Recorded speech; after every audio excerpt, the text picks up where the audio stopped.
अयोध्येच्या राम मंदिर ट्रस्टच्या दानचोरीचं प्रकरण ताजं असताना तसंच महाराष्ट्रातल्या बाळूमामा देवस्थानासारखे गैरप्रकार समोर येत असताना आणखी एक प्रकरण समोर आले आणि ते आहे मुंबईच्या सिद्धिविनायक मंदिरातल्या दानचोरीचं। राज ठाकरेंनी परवाच आरोप केले की सिद्धिविनायक मंदिरात दरवर्षी 18 कोटींचा घोटाळा होतो। मंदिराच्या विश्वस्तांनी उपमुख्यमंत्री शिंदेंना पत्र लिहित याची चौकशी करण्याची मागणी अलीकडेच केली होती। सध्या हा मुद्दा चांगला चर्चेत असून दोन्ही शिवसेनेचे नेते आता एकमेकांवर तुटून पडतायत। पण नेमकं काय आहे हे प्रकरण? बाप्पाच्या या मंदिरात भाविकांनी श्रद्धेने टाकलेला हा पैसा नेमका जायचा कुठे? कुणापर्यंत जात होते त्याचे कनेक्शन? आजच्या शिंदेनी नेमलेलं ट्रस्ट की पूर्वीचं उद्धव ठाकरे यांनी नेमलेलं ट्रस्ट? हे सगळं जाणून घेणार आहोत या व्हिडिओच्या माध्यमातून। नमस्कार, मी अमोल जाधव आणि तुम्ही पाहताय लगाव बत्ती। परवा मनसेच्या विद्यार्थी सेनेचा मुंबईत मेळावा होता आणि त्यात राज ठाकरेंनी भाषण करताना एक वेगळाच मुद्दा उचलला। तो होता मुंबईच्या सिद्धिविनायक मंदिर ट्रस्टमध्ये होत असलेल्या दानचोरीचा। आणि मग मंदिर विश्वस्तांनी उपमुख्यमंत्री एकनाथ शिंदेंना अलीकडेच पाठवलेलं एक पत्र त्यांनी भरसभेत वाचून दाखवलं आणि देशातील मंदिर आता सुरक्षित नाहीत असं ते म्हणाले। राज ठाकरेंनी जे पत्र वाचून दाखवलं होतं ते सिद्धिविनायक ट्रस्टच्या सर्व ट्रस्टीने उपमुख्यमंत्र्यांना लिहिलेलं होतं आणि त्यात मान्य करण्यात आलं होतं की मंदिरात दानचोरी झाली होती आणि काही कर्मचाऱ्यांनाही त्यात पकडण्यात आलं होतं। आणि आता बऱ्याच काळापासून मंदिर व्यवस्थापन चांगल्या पद्धतीने चालत असल्याचं त्यात म्हटलं आहे। तसंच या प्रकरणाचे धागेदोरे फार वरपर्यंत असून त्याची चौकशी करावी असं त्यात म्हटलेलं होतं। पण हे रॅकेट चालायचं कसं? तर इथं व्हायचं असं की मंदिरात आलेलं दान दर आठवड्याला बुधवारी मोजलं जायचं। पूर्वीपासून बुधवार हा दिवस ठरलेला होता आणि जेव्हा ही चोरी पकडली गेली तेव्हा दानाच्या पैशात गफलत असल्याचं समोर आलं।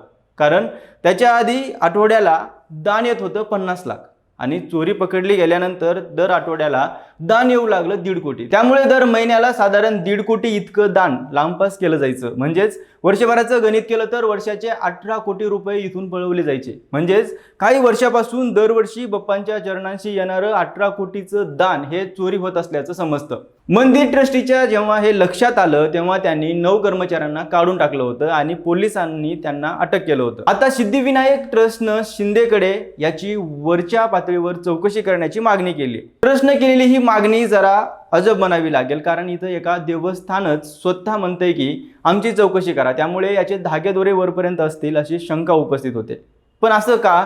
तर सांगतो। सिद्धिविनायक देवस्थान हे महाराष्ट्रातलंच नाही तर देशभरातलं एक मोठं देवस्थान आहे आणि मुंबईतल्या प्रभादेवी परिसरात असलेल्या या ठिकाणी भाविकांची खूप मोठी गर्दी असते। अनेक सेलिब्रिटी इथं दर्शनाला येतात। बाप्पाकडे कुणाला चित्रपट चालू दे असं मागणं मागायचं असतं, तर कोणाला पेपर सोपा जाऊ दे, नोकरी लागू दे, तर कोणाला आपल्या जवळच्या व्यक्तीला आजारापासून वाचवायचे। दर मंगळवारी आणि चतुर्थीला इथे प्रचंड गर्दी असते। महाराष्ट्रातील सिद्धिविनायक आणि शिर्डी साईबाबा हे दोनच देवस्थानं अशी आहेत की जे राज्य सरकारनं नेमून दिलेले ट्रस्ट चालवतात आणि त्यांच्या अध्यक्षांना चक्क राज्यमंत्री पदाचा दर्जा असतो। म्हणजे जे सरकार राज्यात सत्तेत असतं त्याचीच विश्वासातली माणसं ट्रस्टवर असतात। भाजप शिवसेना युतीच्या काळात शिर्डी ट्रस्टचं अध्यक्षपद भाजपकडे आणि सिद्धिविनायकाचं अध्यक्षपद शिवसेनेकडे अशी साधारण वाटणी असायची। शिवसेनेचा गड असणाऱ्या मुंबईतलं हे देवस्थान शिवसेनेकडे असतं आणि त्यांच्यासाठी त्याचं अध्यक्षपद फार महत्त्वाचं मानलं जातं। 2023च्या शेवटच्या काळापर्यंत इथलं ट्रस्ट उद्धव ठाकरेंच्या नेतृत्वाखालील शिवसेनेकडे होतं आणि ट्रस्टचे अध्यक्ष होते आदेश बांदेकर। त्यानंतर ट्रस्टवर सत्ता आली ती भाजपसोबत गेलेल्या शिंदे गटाच्या शिवसेनेची आणि अध्यक्ष झाले माजी आमदार सदा सरवणकर। ते तेव्हापासून आजपर्यंत अध्यक्ष आहेत आणि हे पत्र त्यांनी आणि इतर ट्रस्टीनं एकत्र मिळून एकनाथ शिंदे यांना लिहिले। सरवणकरांचं असं म्हणणं आहे की आम्हाला हे सगळं साधारण 2 वर्षापासून माहीत झालं आणि त्यानंतर आम्ही दोषी कर्मचारी काढून टाकले आणि मागच्या 2 वर्षापासून ट्रस्ट चांगलं काम करतंय आणि 2 वर्षापासून देणगीच्या रकमा देखील वाढल्या आहेत। त्यामुळे सरवणकरांनी असं म्हणत एक प्रकारे आधीच्या ट्रस्टकडे बोट दाखवले। मागच्या महिन्यात विधानसभेत बोलताना उपमुख्यमंत्री एकनाथ शिंदे असं म्हणाले की राम मंदिराप्रमाणे सिद्धिविनायक मंदिरात देखील घोटाळा झालाय आणि तो महाविकास आघाडी यांच्या काळात झालाय। तो कुणी केला याची चौकशी व्हावी। एकनाथ शिंदेंनी कोणाचंही नाव घेतलं नव्हतं, पण त्यांचा निशाणा होता ट्रस्टचे आधीचे अध्यक्ष आदेश बांदेकर यांच्याकडे। यावेळी पंढरपूरच्या वारीत सहभागी असलेले बांदेकरांना जेव्हा पत्रकारांनी याबद्दल विचारलं तेव्हा ते म्हणाले की आरोप सिद्ध झाले तर मंदिराच्या समोर फाशी द्या। आणि आता त्यानंतर राज ठाकरेंनी दानचोरीचा मुद्दा उचलून धरल्यामुळे या प्रकरणाला चांगलीच फोडणी मिळाली। संजय राऊत यांनी सध्याच्या ट्रस्टला जबाबदार धरत एकनाथ शिंदे यांच्याकडे बोट दाखवले, तर मंत्री उदय सामंत यांनी आधीच्या ट्रस्टवर आरोप केलेत। तसंच ट्रस्टचे अध्यक्ष सदा सरवणकर हेही चौकशीची मागणी करतायत। एकंदरीत हा मुद्दा आता चांगलाच गाजतोय दोन्ही शिवसेनेत, त्याच्यामुळे कलगीतुरा रंगलाय। पण एक मात्र खरं आहे की मंदिरात दान चोरी झाली आहे, कारण त्याशिवाय देवस्थानाचं उत्पन्न अचानक कसं वाढलं असणार।